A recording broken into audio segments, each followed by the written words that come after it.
吉川英子さん、当時18歳。爆心地から 1.8km の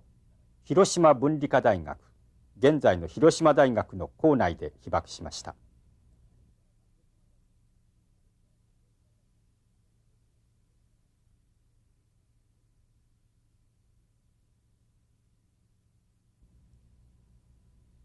当時、吉川さんは理学部の助手として夏休みの間も研究室に通う毎日でした。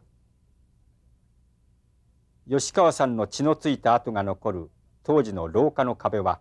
今も理学部に保存されています。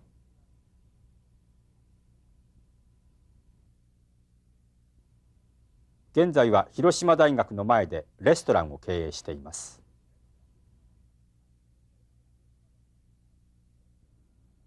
当日ね、堀川研究室で先生のお手伝いとかお勉強とかしてたんですけども、前日野草のね採集のために恋の山へ堀川家内とで男子学生なんかと採集に行きまして、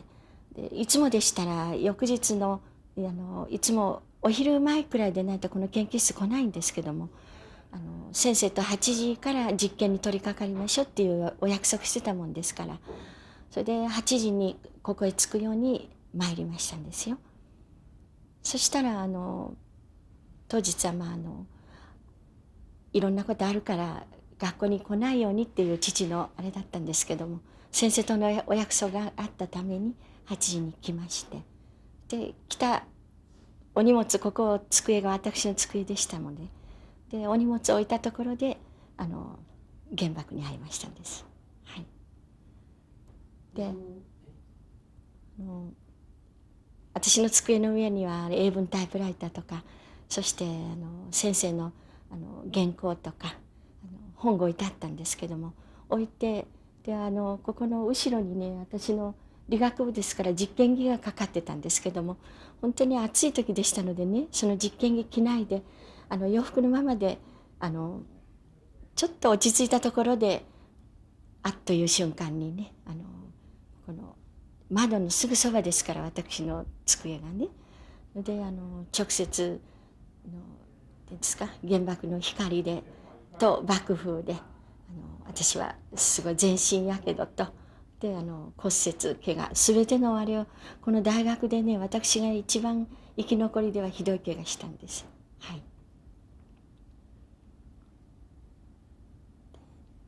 気がついた時はね、ここの研究室がなん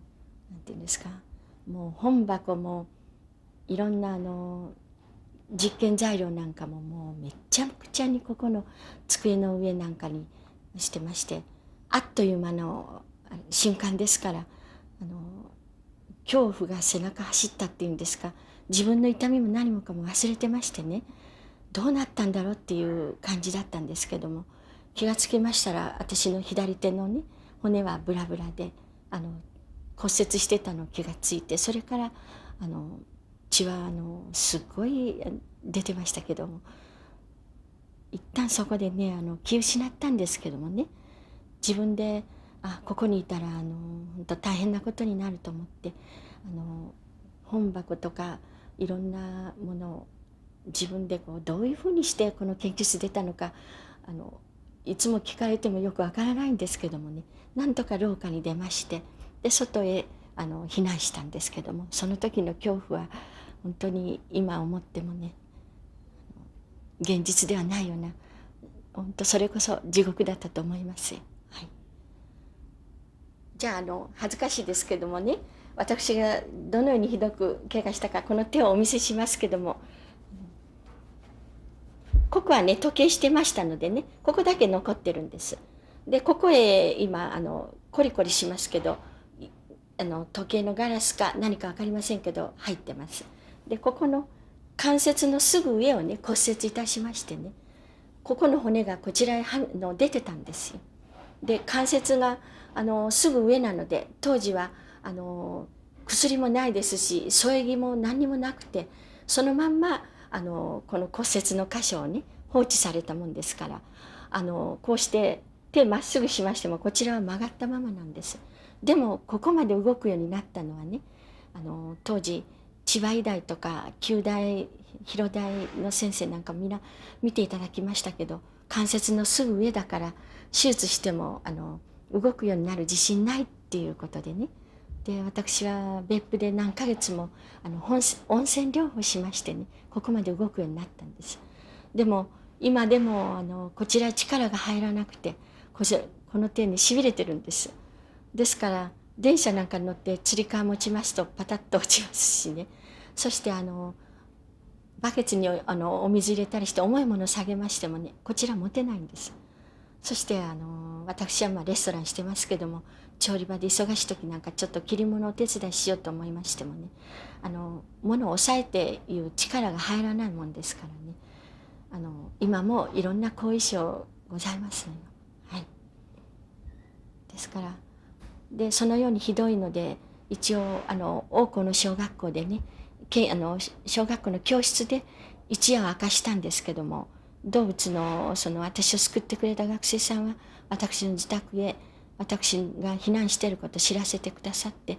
私は一人でその小学校へ残ったんですけども、その教室の中はね、もう被爆した人がもう床へもうとにかくもういっぱい横に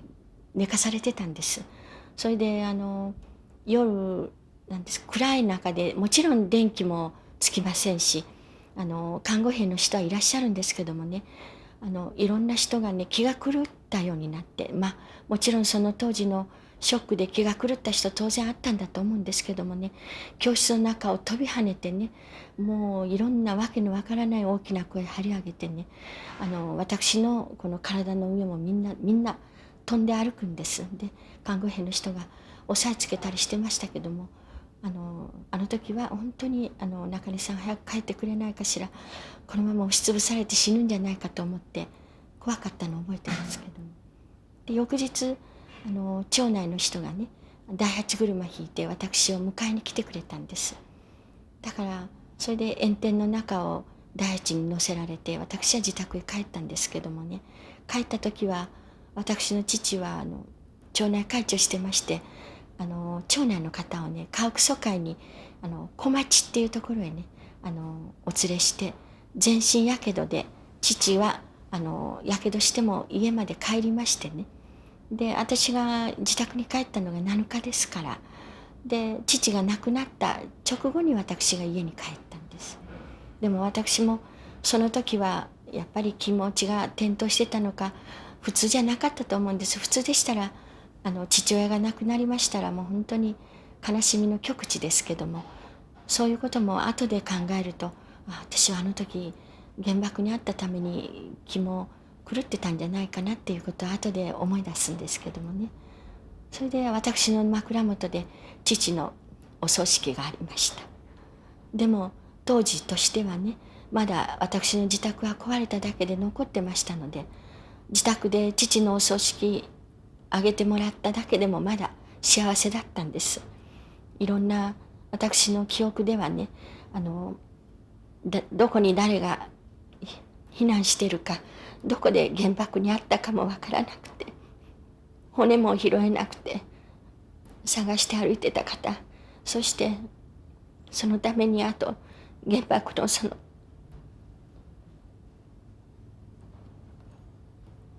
放射能の汚染にかかってね、直接被爆してなくても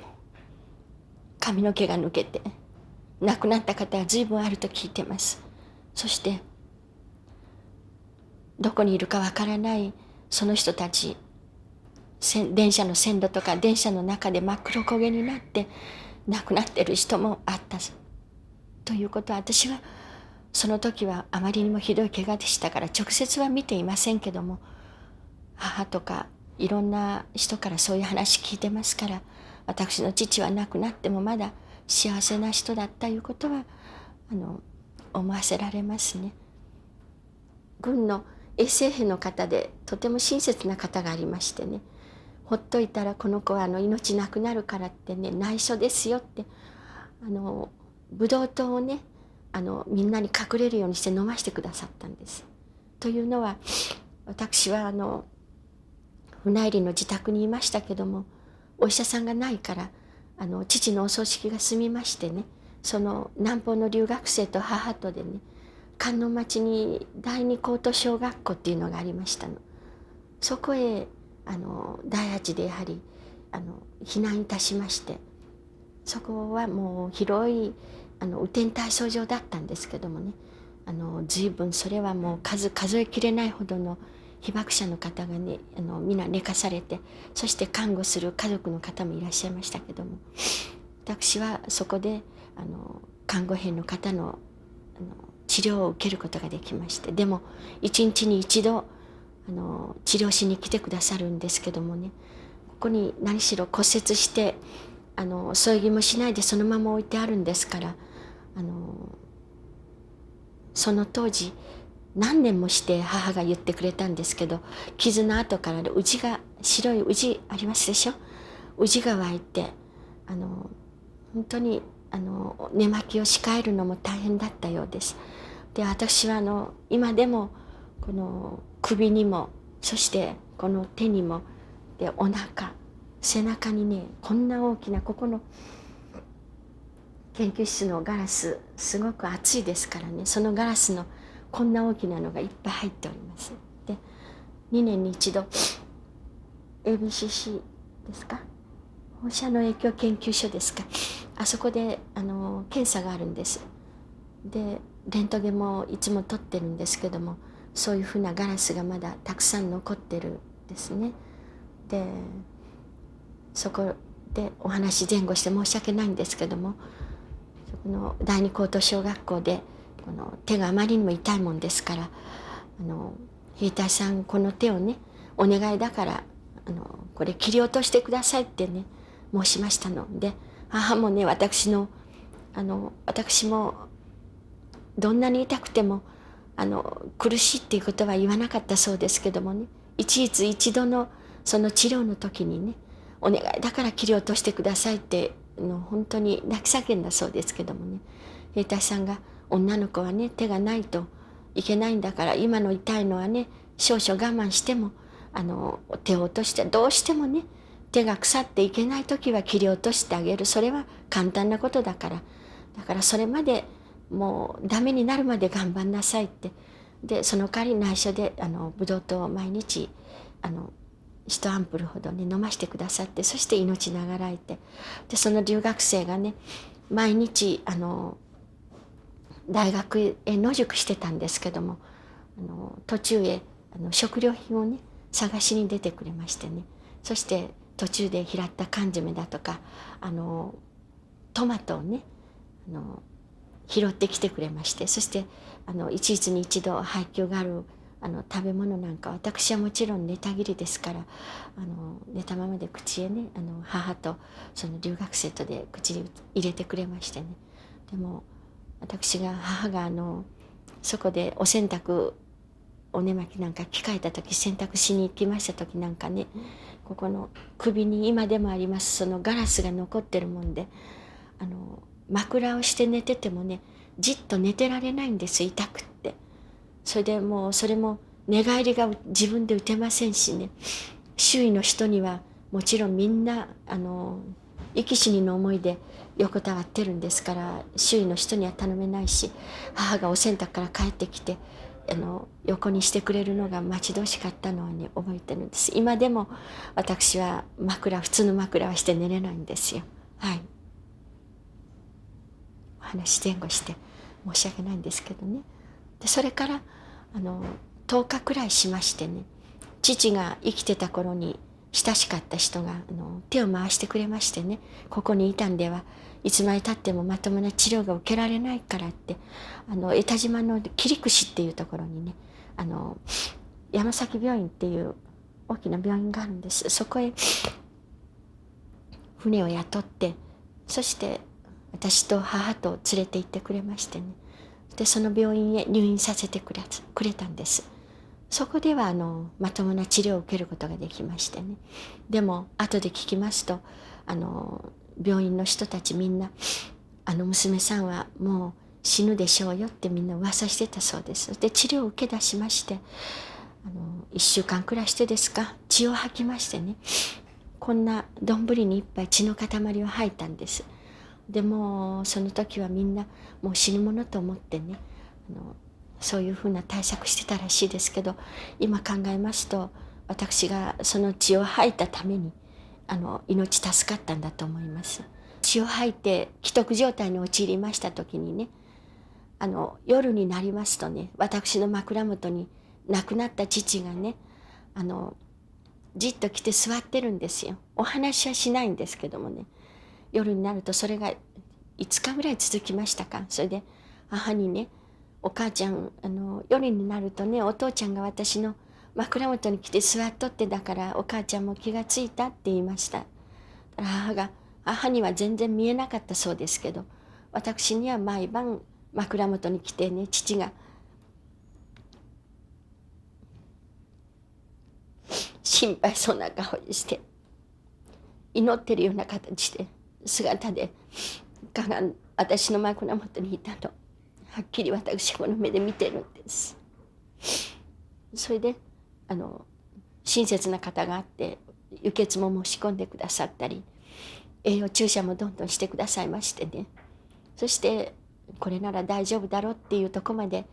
生きながらえたんですけどもね、当時のことを思い出しますと、この研究室へね、私も戦後何度も来てますけども、来るたびに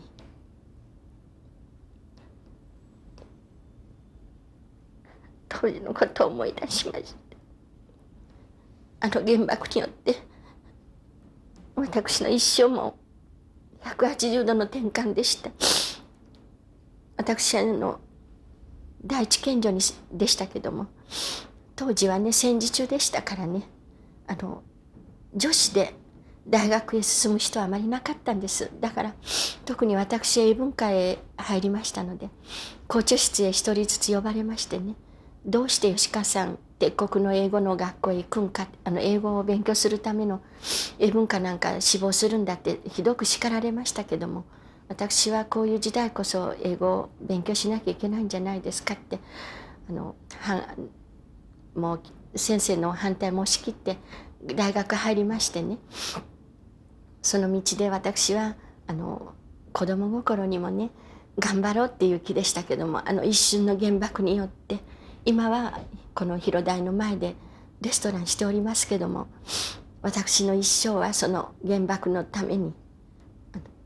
思いも染めない道へ進んできたわけなんです。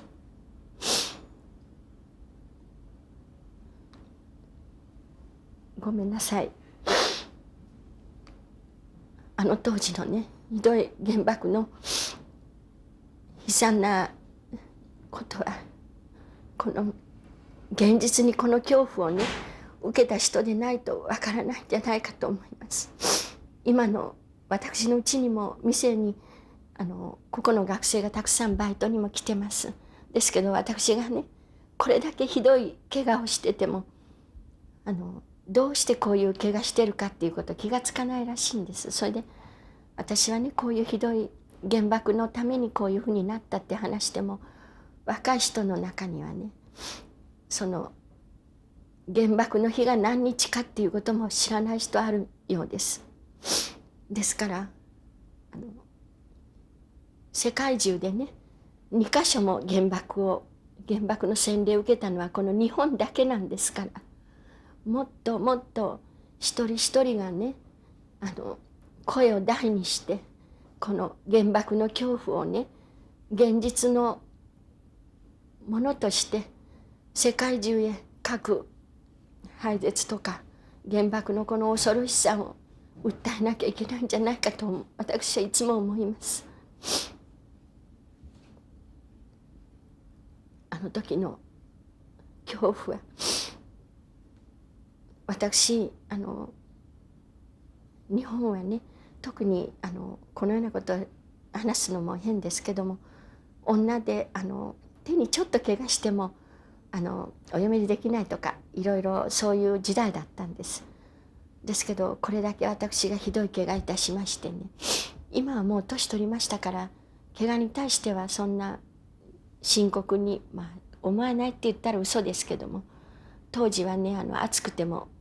夏でも長袖を着てね、で旅行しましてもね周囲の人たちが私をご覧になりますと、私はこんなにひどいやけどして怪我してるからキーの目で私を見てらっしゃるわって、いつも私はね、これひがみじゃなくて本当に辛い悲しい今までの道をたどってきました。ですから私の一生、そして時原爆にあった人たちの一生を、このように180度の転換を起こしたこの原爆は、どんなことがあっても皆さんでもっともっと廃止の声を高くしなきゃいけないんじゃないかと思います。今6カ所村とかチェルノブイリでいろんな放射能汚染のことで叫ばれていますけども、そして国際問題でいろんなことありますね。外国ではねそんなことがあるたびに学生なんか若い人でもみんなすごい討論するんだそうです。でも今の日本の若い人は本当に私たちの国にこうした原爆を受けながらまだまだ自分のことじゃないみたいな、まだまだ生ぬるい感じが私はしております。で無抵抗のねこうした運命をね、私たちが黙ってこの運命をたどるのか、いかにしてこれを廃絶するかっていうことは、今から生きていく若い人たちがもっともっとこれを阻止していかなくてはいけないんじゃないかなと思います。現在の私があるのはそういう皆様のね温かい力によって生きさせてもらったんですけども、本当に恐怖の原爆、